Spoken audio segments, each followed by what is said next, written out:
Bonjour à tous, chers élèves de 3e. Nous voici aujourd'hui en train d'ouvrir la boîte à outils pour réviser un petit peu de méthode et en particulier pour le thème du jour, être capable de présenter correctement un document. Ici, donc, je vais vous proposer un petit peu de révision, mais aussi des approfondissements pour ceux qui ont encore un petit peu de mal à réaliser cette consigne en entier correctement. Alors, première chose, vous êtes face à un document, quelle que soit d'ailleurs la consigne de travail du professeur. Qu'est-ce que vous devez faire? Vous devez vous poser un certain nombre de questions. Alors ici, il n'y a pas forcément encore toutes les questions, mais j'ai essayé de lister pas mal de questions auxquelles vous devez répondre, ne serait-ce que dans votre tête. Qui est l'auteur du document? Quand le document a été créé? Où? Comment? Pourquoi? Pour qui? Quelles informations j'en tire? Quelle est la source du document? Quel est son sujet? Etc.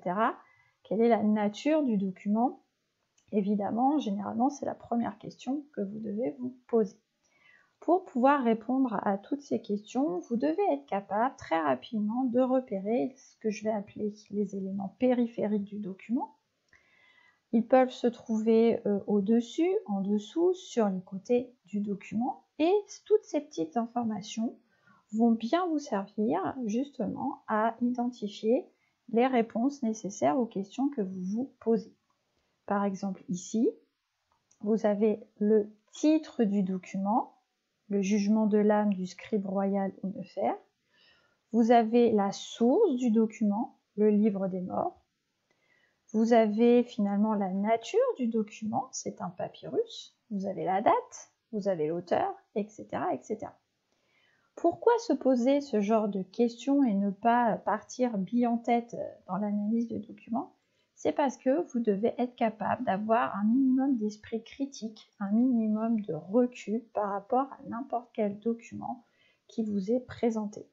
Par exemple, pour qui ce document a été créé, ça peut être très important de se poser la question. Quel est le but de ce document? Est-ce que c'est un document politique? Est-ce que c'est un document économique? Est-ce qu'on est dans de la propagande? Eh bien, c'est tout à fait le genre de questions que vous devez vous poser pour éviter de faire des contresens, pour éviter de mal comprendre ou de vous laisser finalement embobiner, entre guillemets, par le contenu du document. Donc, quand vous êtes face à un document, il y a toute petite liste de petites erreurs, de pièges à éviter, en particulier dans une sorte de mauvaise utilisation finalement des éléments périphériques que vous êtes capable de repérer, mais que vous n'utilisez pas forcément très bien. Un premier exemple de ce mauvais usage des éléments périphériques, c'est la confusion entre le titre du document et le titre de la source. D'accord? Donc ici, il faut bien être capable de distinguer les deux. Vous avez ici un document qui est un texte. Ok? Ce texte, il a un titre, l'engrenage de la violence, qui est censé être une piste pour vous aider à mieux comprendre les sujets évoqués dans le document. Et vous avez ici le titre de la source, nous les appelés d'Algérie.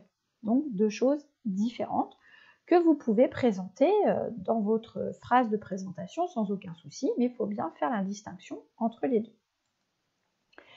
Autre petit piège à éviter, la confusion entre le titre du document, par exemple ici la naissance du concept de négritude, et le titre de l'article ou du recueil dont il est extrait. Je m'explique. Ici, vous avez donc le titre du document qui vous aide à comprendre finalement ce qui est évoqué comme sujet dans le document, donc la naissance du concept de négritude. Ce texte, il s'avère finalement que c'est un poème. Ce poème est extrait de Prière au masque, et Prière au masque lui-même est un poème qui a été extrait d'un recueil qui s'appelle Chants d'ombre. Donc ici, on multiplie les risques d'erreur, 3 titres pour 3 choses différentes. Le titre du document, le titre du poème en entier, dont est extrait le document, et le titre du recueil où on a été chercher le poème.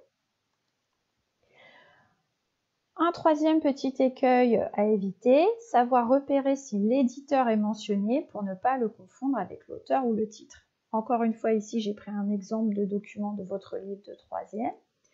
Ici, vous avez l'éditeur. L'éditeur, c'est Stock, c'est la maison d'édition, c'est-à-dire finalement qui a financé la publication à la base de ce texte. D'accord? Donc, on reprend. Ici, vous avez le titre du document. Ici, vous avez le titre de la source.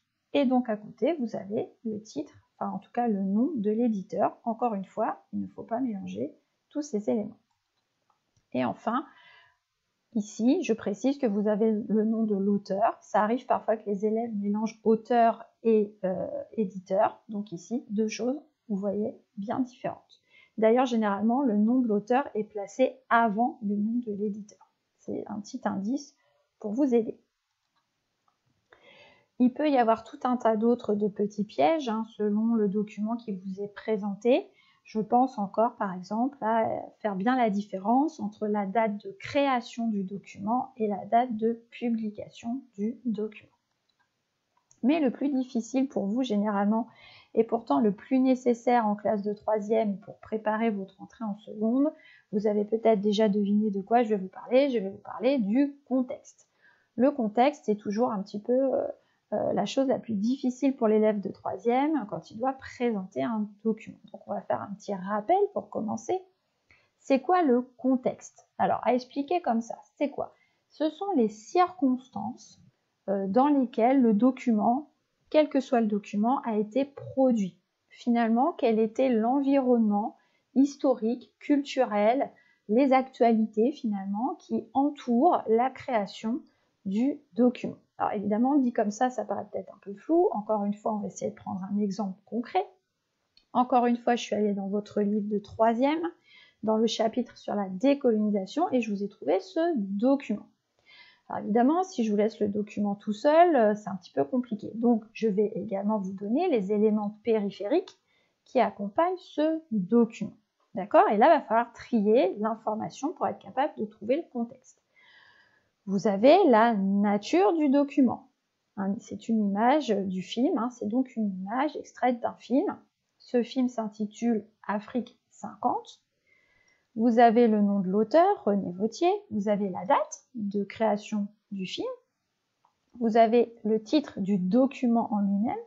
Encore une fois, il vous aide à comprendre à la fois le document, mais aussi en fait le contexte du document.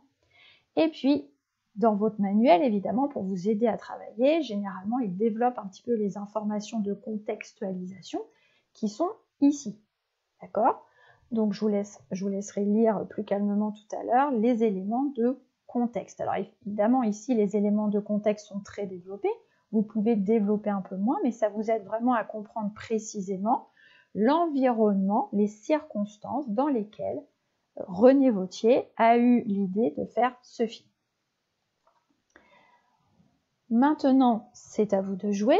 Vous allez pouvoir donc me proposer votre réponse à la consigne « Présenter ce document ». Vous présenterez ce document, par exemple, sur une feuille d'exercice, puis comme d'habitude, vous m'envoyez votre réponse dans Travail fait, travail à faire sur Arsène. Et je vais vous proposer une deuxième tentative, un autre document, toujours pris dans le cours sur la décolonisation. Et alors vous ferez, c'est pas très facile à présenter, vous ferez attention à plusieurs choses, vous ferez attention à ne pas tomber dans les petits pièges qu'on a énoncés juste avant, et vous ferez attention à être très précis. Ici, par exemple, on ne dira pas tout simplement que c'est un texte, on essaiera d'être plus précis, encore une fois, en s'aidant des fameux éléments périphériques qui justement vous sont donnés exprès pour être précis dans votre réponse. Donc, je vous souhaite bon courage et j'espère que vous allez m'envoyer des propositions à la consigne présenter ces deux documents qui vont être évidemment parfaites grâce à cette petite capsule vidéo de méthode. Au revoir!